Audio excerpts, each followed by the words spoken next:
She kept knocking on my door at 3 a.m. until I finally opened. Part 2. I didn't sleep that night. After I opened the door, after I saw her, or what I thought was her, nothing felt real anymore. I don't even remember shutting the door again. One second, she was standing in the rain with her head tilted, water running down her pale face like tears. The next, I was back in bed, staring at the ceiling, heart racing, trying to convince myself I hadn't just let something into my house. But the next morning, everything was different. The air inside my house felt heavier, thicker somehow. The smell of damp earth lingered in the hallway near the front door, as if the rain had followed her in. My floorboards creaked when I walked, and sometimes I could swear they creaked back.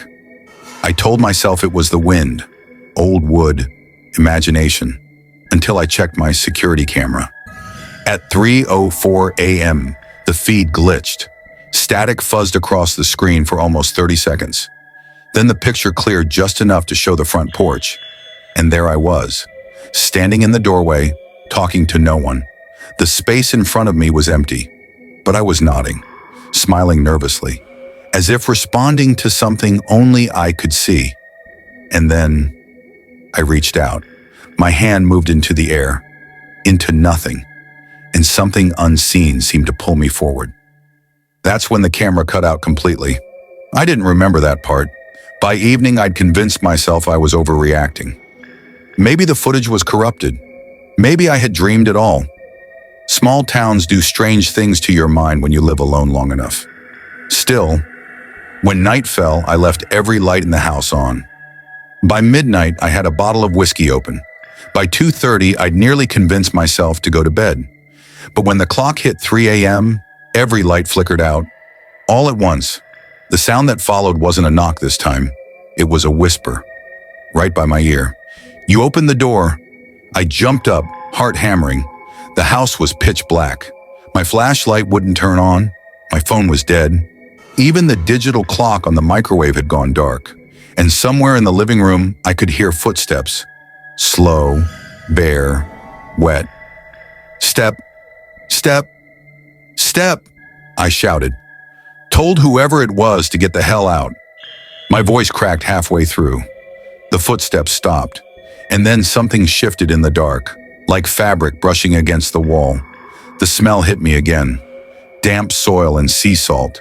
That's when I saw her reflection. In the glass of the living room window, faint but clear as day. A woman behind me, hair hanging in soaked strands, eyes so dark they looked like holes punched through her skull. I spun around. Nothing. But on the fogged-up glass, a single handprint appeared. Small, feminine, still dripping. I ran. Out the back door, across the yard, through the trees until I reached the old road that led toward the forest. My breath came out in clouds. I didn't stop running until I reached the abandoned cabin half a mile away, the one I used to explore as a kid. I stayed there till morning. When I finally got the courage to go home, the front door was open. The floor inside was soaked, muddy footprints trailing through the hall, leading all the way to my bedroom. On my bed, written across the sheets in what looked like black water, were 3 words: "You let me in." The next few days blurred together. I barely slept. Every time I closed my eyes, I saw her face, pale, half-lit, smiling in the rain. I started asking around town quietly. Old Mrs. Denton at the diner said the house used to belong to a fisherman and his wife, decades ago. The husband went missing at sea. The wife never believed he was dead. Every night she'd walk to the edge of the woods at 3 a.m. and knock on his cabin door, whispering, "Let me in." They found her body in the river weeks later. When I told Mrs. Denton my address, she went pale. She said that house, my house, was built right where the old fisherman's cabin used to stand. That night, I didn't even try to sleep. At 3 a.m., I sat in my living room, flashlight on, waiting. And sure enough, the knocking came again. 3 soft knocks. Slow, deliberate. Knock, knock, knock. I swallowed hard and shouted, "I know who you are." "What do you want?" The wind outside picked up, rattling the windows. The front door began to tremble. "You open the door," she whispered again. voice echoing through the walls. "Now open yours." The door creaked open by itself, and there she was, standing in the doorway, head tilted just like the first night, rain dripping from her hair. Except this time, her eyes weren't black. They were bright and clear, and full of something I didn't expect. Sadness. "He never came home," she whispered. "So I waited. And now, you live where he died." I couldn't move. My whole body locked up. Then she stepped inside, and everything went cold. The air, the walls, even the floorboards froze beneath her feet. She leaned close and whispered something I'll never forget. "He's still waiting, below." And before I could respond, before I could even breathe, she was gone. The only thing left was the smell of salt water and the faint sound of waves coming from under the floor. Part 3. I didn't want to believe it. When she said he's still waiting below, I told myself she was just repeating some ghostly nonsense, a trick meant to scare me into leaving. But the sound beneath the floorboards wouldn't stop. Every night since that moment, at exactly 3:07 a.m., I hear it, a distant slosh, then a hollow creak like wood straining underwater. Sometimes if I kneel down and press my ear to the floor, I can almost make out a voice under the boards, low and broken, calling my name. I thought I was losing my mind, so I called a plumber. He came out the next day, a young guy, local, wearing a baseball cap that said Benson's Repairs. He crawled under the house to check the pipes. 15 minutes passed, then 30, then 40. When I finally shouted down to ask if everything was okay, he didn't answer. Just a faint, wet dragging sound. I dropped to the floor and peered through the crawl space vent with a flashlight. The beam hit something moving, something pale like an arm. But it wasn't his. It was thin, too thin, and it reached toward the light before vanishing into the dirt. The plumber never came back out. The sheriff's department searched for hours, said maybe he wandered into the woods. But I know what I saw. That night, I sealed the crawl space with heavy boards and nails. But when the clock hit 3 a.m., I woke to a new sound. Knocking. Not at the door this time. From under the floor.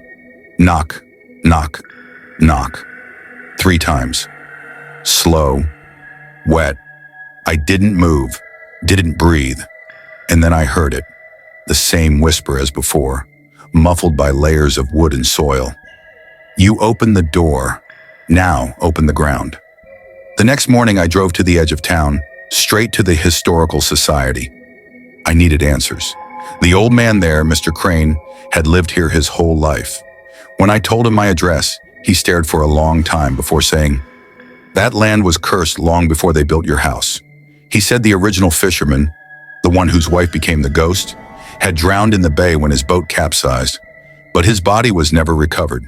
People used to say the sea wouldn't give him up, until a month later, when a storm washed the old cabin away and the soil swallowed everything in it. His tools, his nets, his body. Right where my house stands now. Crane told me something else too. Something that still makes my blood go cold. He said the town used to call that patch of land the sunken place, because when it rained too hard, the ground would move, like something breathing underneath. That night, I didn't sleep at all. At 3 a.m., I heard both sounds, the knocking and the waves. Then the floorboards bulged upward. Water began seeping through the cracks. Dark, briny water that smelled of rot and salt. My flashlight flickered. The air turned freezing cold. I backed away as the boards started to split, one by one, like something was forcing its way out. And then I saw fingers, gray, waterlogged, pushing through the cracks. A hand followed, then another, and from beneath my floor rose the shape of a man, or what used to be one. His skin was swollen and torn, his eyes clouded white like dead fish. Seaweed clung to his hair and mouth. He stood in the middle of my living room, dripping black water onto the wood. And from behind him, I saw her, the ghost, the wife. But she wasn't whispering anymore. She was crying, hands over her mouth, shaking her head like she regretted everything. "I only wanted him back," she sobbed. "I just wanted him home." The drowned man turned toward me. Water gurgled from his throat as he opened his mouth, and a deep voice came out, a sound like waves smashing against rock. "You opened the door!" He stepped toward me, each footfall splashing on the soaked floor. The walls dripped with water, the lights flickered and buzzed, filling the room with a stuttering, dim glow. Behind them the air shimmered, like the room itself was turning into the ocean. I could hear gulls, the crash of waves, the howl of wind. And then I saw it, through the ghostly mist behind them. A door, not mine, a door made of dark wood, half submerged in water, standing open in the middle of the floor. From inside it came the sound of the sea. The drowned man stopped at the edge of the door and turned his ruined face toward me. "Come home," he whispered, before I could move, before I could scream. He stepped backward through the door and disappeared beneath the surface. The ghost looked at me one last time, whispered, "Thank you," and faded with him. The water receded, the light returned, and I was alone again. Or so I thought, because now, every night at 3 a.m., I still hear the waves, and sometimes a knock from inside the walls.